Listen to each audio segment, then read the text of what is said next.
नमस्कार दोस्तों, मैं शुभदीप नाग। लर्न 360 पे आपका बहुत बहुत स्वागत है। देखिए, हम 2 साल से लगभग 2 साल से ही कैद है उसी वायरस के बारे में मैं आज कुछ डिस्कस करूँगा। देखिए, ये जो कोरोना वायरस है, ये वायरस का नाम है और इसे जो डिजीज़ होता है इसे कोविड-19 कहा जाता है। इसे हू द्वारा पेंडेमिक का दर्जा दिया गया है। पेंडेमिक मतलब है a pandemic is an epidemic of an infectious disease that has spread across the large region. मतलब क्या है? मतलब पेंडेमिक होता है एक डिजीज़ जो बहुत बड़ी रीजन में फैल गया है, मतलब सारे कॉन्टिनेंट्स में, सारे कंट्री में, जैसा कि ये पूरे वर्ल्ड में फैल गया है, इसीलिए इसे पेंडेमिक डिजीज़ कहा जा रहा है। ये पहली बार नहीं, इससे पहले हमारे देश में पेंडेमिक आया था, जैसे कि 1994 में प्लेग आया था, 1974 में, उससे भी पहले 1974 में चेचक आया था, मतलब स्मॉल पॉक्स आया था। ठीक है, ये भी कुछ ऐसा ही है। इसका जो सबसे पहला केस आया था वो आया था चाइना के वुहान शहर से, और वहाँ से जब वहाँ पे आउटब्रेक हुआ तब बहुत सारे लोग वहाँ पे गए हुए थे, और वो लोग अपने अपने देश में जब लौटे, उन लोगों के साथ वायरस भी देशों में फैल गया, एक से दूसरे देश, दूसरे से तीसरे देश। देखिए, ये वायरस कुछ ऐसा दिखता है, आपको दिखाता हूँ मैं। जैसे कि आपको बताया, ये वायरस कुछ ऐसा दिखता है, ये गोल सा, इनमें ऊपर में स्पाइक प्रोटीन से जो पिन लाइक दिखता है, पिन की तरह दिखता है। ये देखिए, स्पाइक प्रोटीन से, रेड कलर से मैं मार्क किया हूँ, ये स्पाइक प्रोटीन से। इससे ये जब लंग्स के अंदर जाता है, नाक से होते हुए लंग्स के अंदर जाता है, तो ये जाकर ये लंग्स के वॉल में अटैच होता है, फिर ये मल्टीप्लाई करना शुरू कर देता है। ठीक है, देखिए, इसका जो सिम्टम्स होता है, लंग्स के अंदर एक बार पहुंच गया, फिर ये जो सिम्टम्स दिखाता है, फिर होता है शॉर्टनेस ऑफ ब्रीदिंग। ठीक है, और काफ होता है बहुत सारा, टेस्ट और स्मेल पूरा चला जाता है। ठीक है, गले का दर्द होता है, और रेडनेस इन आई, ये सब बहुत सारा सिम्टम होता है। और जो मोस्ट कॉमन सिम्टम होता है, लोगों को फीवर आता है, काफ होता है, टायर्डनेस आता है, और lost of smell and taste होता है। जब ये जो मोस्ट कॉमन सिम्टम से अगर आ जाए ना, तो आपको तुरंत से तुरंत डॉक्टर से कांटेक्ट करना चाहिए, क्योंकि नहीं तो बाद में बहुत परेशानी होती है। ऑक्सीजन लगाना पड़ता है अगर ब्रीदिंग का प्रॉब्लम आ गया तो, और आपको तो पता ही है अब कितना ऑक्सीजन का शॉर्टेज हो रहा है। ठीक है, अच्छा, अब ये वायरस फैलता कैसे है? अगर आप क्राउडेड प्लेस में बहुत ज़्यादा जाएंगे, लोगों के कांटेक्ट में आएंगे बहुत ज़्यादा क्लोज, और इनक्लोज प्लेस में बहुत ज़्यादा रहेंगे, जहाँ पे बहुत सारे लोग हैं, एक बंद कमरा है, बहुत सारे लोग हैं, वहाँ पर ज़्यादा अगर आप रहेंगे तो आपको चांसेस बहुत ज़्यादा हो जाएगा, हाई हो जाएगा चांसेस पॉजिटिव होने का। ठीक है, अब इससे दूरी रहे, ये अच्छा है। 2 गज की दूरी बनाए रहे, अननेसेसरीली बाहर ना निकले, यही अच्छा रहेगा हम लोगों के लिए। अब ये पोस्टर देखिए, यहाँ पे क्या बताया जा रहा है? If you need to step out, wear a mask properly.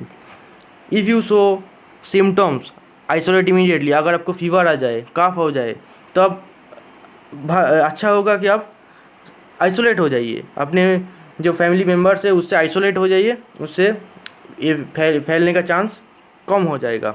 ठीक है, don't panic, most of the cases of Covid can be treated at home. 99% जो कोविड के केसेस होते हैं वो घर में ही ट्रीट हो जाता है। डॉक्टर्स तो हॉस्पिटलाइज नहीं करते हैं मरीज़ों को। और जब अपना वैक्सीन का टर्न आए तो अपना वैक्सीन ज़रूर लगा लीजिए। देखिए, अब ये जो वायरस का सेकेंड वेव आया है, जिससे इतना मौतें हो रहा है, हमारे देश में भी हो रहा है, तो क्यों और कैसे हो रहा है? तो सेकेंड वेव तो मतलब फर्स्ट वो जो पहला वाला वायरस था और दूसरा वाला वायरस में क्या अंतर क्या है? देखिए, अंतर थोड़ा सा ही है, पर वो बहुत ज़्यादा है। क्या है कि वायरस का म्यूटेशन हो गया है। अच्छा, उससे पहले मैं एक चीज़ बता देता हूँ। म्यूटेशन 2 तरह का होता है, जेनेटिक ड्रिफ्ट और जेनेटिक शिफ्ट। जेनेटिक ड्रिफ्ट क्या होता है? जेनेटिक ड्रिफ्ट ये होता है, देखिए इधर, ये जो वायरस था सोच लीजिए ये पहला वाला वायरस है, ये पहला वाला वायरस है और ये दूसरा वाला। ये पहले वाले से दूसरे वाले का क्या अंतर है? पहले वाले वायरस में देखिए ये स्पाइक प्रोटीन से मैं आपको बता चुका हूँ, ये स्पाइक प्रोटीन्स होते हैं। इसके अंदर होता है अब उसका जेनेटिक कोड, जीन, ठीक है।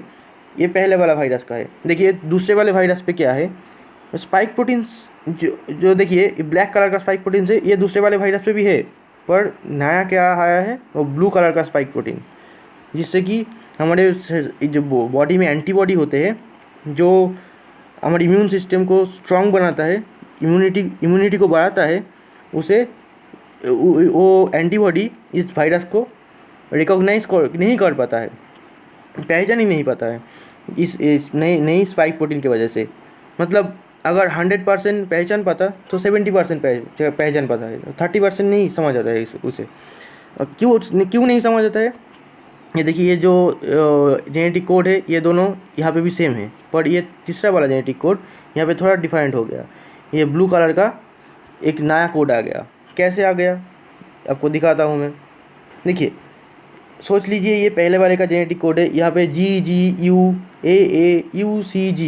ऐसा कुछ है, पर इधर क्या चेंज हो गया, GG ऐसा ही है, AA ऐसा ही है, U ऐसा ही है, लास्ट का G भी ऐसा है, पर लास्ट के पहले जो C है वो G हो गया, और यहाँ पे जो U है वो यहाँ पे A हो गया। बहुत सारा चेंज होगा। ये दो चेंज वायरस का बहुत बिग चेंज आता है, ठीक है। दूसरा मैं जो बताया था जेनेटिक शिफ्ट वो तो बहुत भयानक होता है, पर बहुत रेयर केस में होता है। जेनेटिक शिफ्ट क्या होता है? जेनेटिक ड्रिफ्ट में जो एक पहला वाला वायरस था और दूसरा वाला वायरस हुआ, जेनेटिक ड्रिफ्ट के ज़रिए वो दो वायरस मिलकर ये तीसरा वाला जेनेटिक शिफ्ट वाला वायरस को प्रस्तुत करता है। और ये अगर किसी को हो जाए, जेनेटिक शिफ्ट वायरस से किसी को डिजीज़ हो जाए, तो उसे कोई वैक्सीन भी नहीं ठीक कर पाता, ठीक है। और एक बात दोस्तों, ये जो वायरस है ये रिसेंटली पता चला है लैंसेट के एक रिपोर्ट में। लैंसेट तो आपको पता ही होगा, एक बहुत बड़ा मेडिकल जर्नल है, जिसके रिपोर्ट में ये पता चला है कि ये वायरस एयरबोर्न है। मतलब और भी डेंजरस हो गया ये वायरस अगर एयरबोर्न हो गया तो इसीलिए ये इतना ज़्यादा फैल रहा है, ठीक है। वायरस का जो एयरबोर्न क्या होता है, एयरबोर्न कैसे होता है? अगर कोई पार्टिकल 5 माइक्रोन से लिमिट के नीचे होता है, 5 माइक्रोन से छोटा होता है, तो बहुत दूर तक ट्रैवल करता है और दूर तक जो लोग हैं उसे भी संक्रमित कर देता है, ठीक है। ऐसे ही वायरस भी ट्रांसमिट कर रहा है, इसीलिए और भी सावधान होने की बहुत ज़रूरत है। मास्क इज़ नेसेसरी, मास्क नहीं भूलना है, ठीक है। मास्क इज़ नेसेसरी, मास्क को नहीं भूलना है। और देखिए वायरस अगर सोचिए आपके घर में खिड़की से दरवाजे से कोई ये वायरस अंदर आ गया और ये घर में भी सारे लोगों को संक्रमित कर देगा। इसीलिए लैंसेट की इस रिपोर्ट में बताया गया है, wear mask in your room also, in your home also. ये तो हालांकि इतना ज़्यादा हमको सूट नहीं करता। और अब इसका कंक्लूजन यही है, आपको वैक्सीन लगाना ही है। कोविशील्ड, कोवैक्सीन जो भी हो, वो मेड इन इंडिया वैक्सीन है, और स्पुतनिक V और स्पुतनिक 5, अब जो भी बोलो इसको, रशिया मेड वैक्सीन है, ये भी अब आ गया है, इसे भी लगा सकते हो आप।